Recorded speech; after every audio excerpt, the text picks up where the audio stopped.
6. Mai 2021. So etwas haben die Vogelschützer lange nicht gesehen. Eine Voliere mit Wildvögeln. Steglitze, Girlitze, Erlenzeisige, Buchfinken und Gimpel. Wo? In einem Garten in Hosenfeld, Osthessen. Niemand ahnte etwas, bis Vogelschützer Axel Hirschfeld den illegalen Vogelfang entdeckte.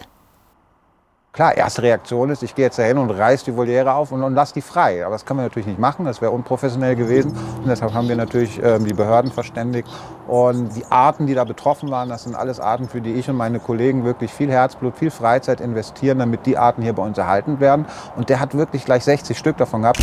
Darunter einige Stieglitze. Die sind besonders beliebt, denn sie sind bunt und die Männchen singen das ganze Jahr über. Der Stieglitz gilt als der am meisten gehandelte Singvogel in Deutschland.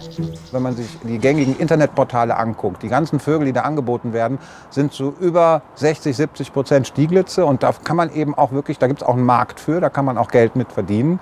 Und deshalb sowohl die Liebhaber als auch die Geschäftemacher fangen gerne Stieglitze. Wir gehen davon aus, dass die meisten Tiere in Gefangenschaft eben nicht besonders lange überleben.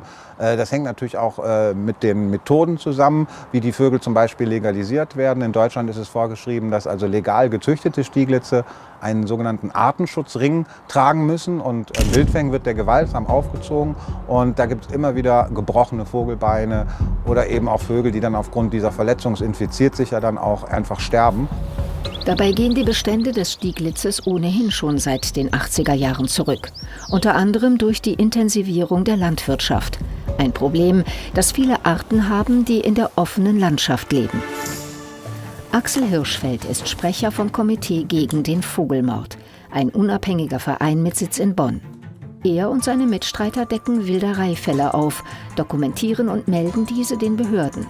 In diesem Jahr hat Hirschfeld bereits 40 Fälle gesammelt, aber es sind wohl noch viel mehr. Wir gehen davon aus, dass nur ein ganz kleiner Bruchteil der Taten, die begangen werden, tatsächlich auch entdeckt wird und ans Tageslicht kommt. Und wenn man diese Dunkelziffer berücksichtigt, kann man also schon von mehreren tausend Vögeln ausgehen, die jedes Jahr in Deutschland da illegal gefangen werden. Je nachdem vielleicht sogar auch eine fünfstellige Anzahl, das ist halt schwierig zu sagen. Der Vogelschützer findet oft Singvögel eingepfercht in engen Käfigen. Aber auch Greifvögel werden gefangen, teilweise auch vergiftet oder erschossen, weil sie Menschen stören, wie zum Beispiel manche Tauben- und Geflügelzüchter.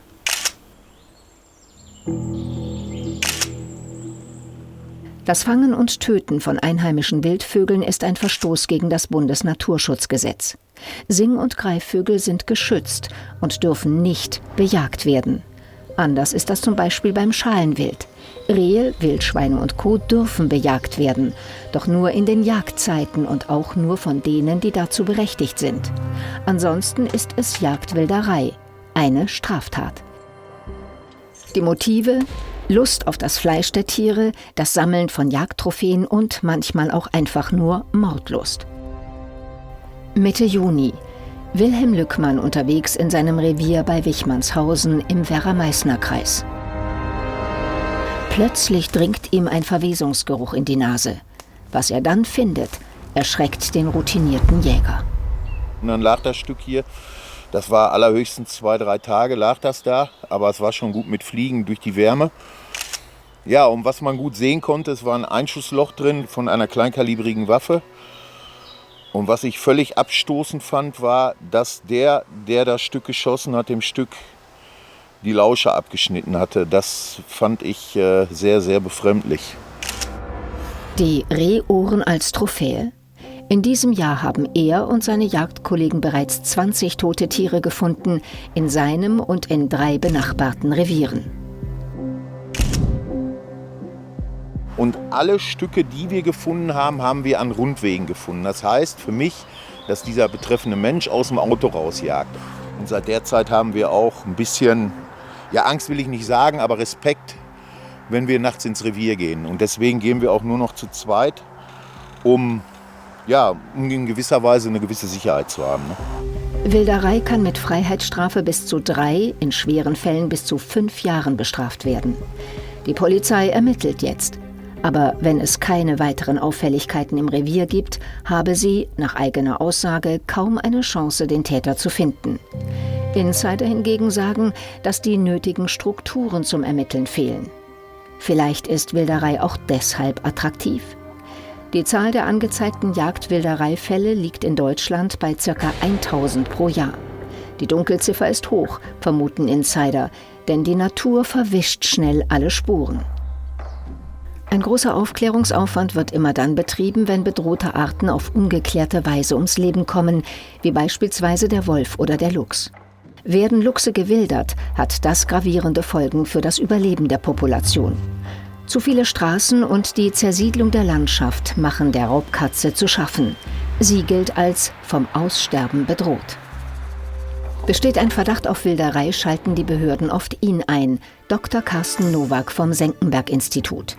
Er und sein Team machen das genetische Monitoring von Luchsen und Wölfen in Deutschland. Sprich, die Forscher haben eine DNA-Referenzdatenbank für diese Wildtiere. In einem spektakulären Fall von Luchswilderei brachten die Genetiker entscheidende Hinweise. Im Bayerischen Wald hatte ein Wilderer Vorderläufe von Luchsen in der Nähe einer Fotofalle abgelegt. Die sollten Nowak und sein Team für die Ermittlungsbehörden untersuchen. Die Frage war, stammen diese tatsächlich von Leo und Leonie, einem Luchspärchen, das damals als verschwunden galt? Wir haben Probenmaterial bekommen, Gewebeproben von 4 Pfotenballen. Und wir haben DNA-Untersuchungen gemacht, einen genetischen Fingerabdruck erzeugt. Das ist ganz ähnlich zu den Methoden, die man jetzt beim Menschen in der Humanforensik, in der Kriminalistik, also der Täterermittlungen verwendet. Und wir konnten tatsächlich zeigen, dass diese genetischen Profile sehr gut in die Luchspopulation im Bayerischen Wald passt. Und wir konnten auch nach Abgleichen mit anderen Proben aus der Region später die Tiere auch individuell zuordnen. Wer Leo und Leonie getötet hat, weiß man trotzdem bis heute nicht. Doch warum machte man damals überhaupt eine forensische DNA-Untersuchung? Wir haben die Verpflichtung aus der EU-Naturschutzgesetzgebung, Arten wie den Luchs in einen günstigen Erhaltungszustand zu überführen. Also wirklich gesunde, vitale Bestände zu schaffen. Und hier dienen diese Ermittlungen auch dazu, abschreckend zu wirken, weil tatsächlich leider Wilderei immer noch beim Luchs eine der zentralen Gefährdungsfaktoren darstellt. Für andere Wildtierarten gibt es diese aufwendigen Untersuchungen noch nicht. In Zukunft wird sich das aber ändern, ist sich Albia Konsul vom Leibniz-Institut zur Analyse des Biodiversitätswandels in Bonn sicher. Wir entwickeln DNA-basierte Werkzeuge zur Unterstützung der Strafverfolgungsbehörden gegen den illegalen Wildtierhandel. Diese Referenzdatenbank haben wir jetzt auf 60 bis 70 Arten ungefähr etabliert. Und dafür braucht man ungefähr, 60 bis 70 mal 20 Proben. Darunter sind seltene und beliebte Vögel wie der Kiebitz, die Feldlerche und der Steglitz. Bei Verdacht auf Wilderei oder illegalen Handel sollen in Zukunft Behörden auch für diese Tiere DNA-Analysen in Auftrag geben können, um zu erkennen, woher genau kommen diese Tiere.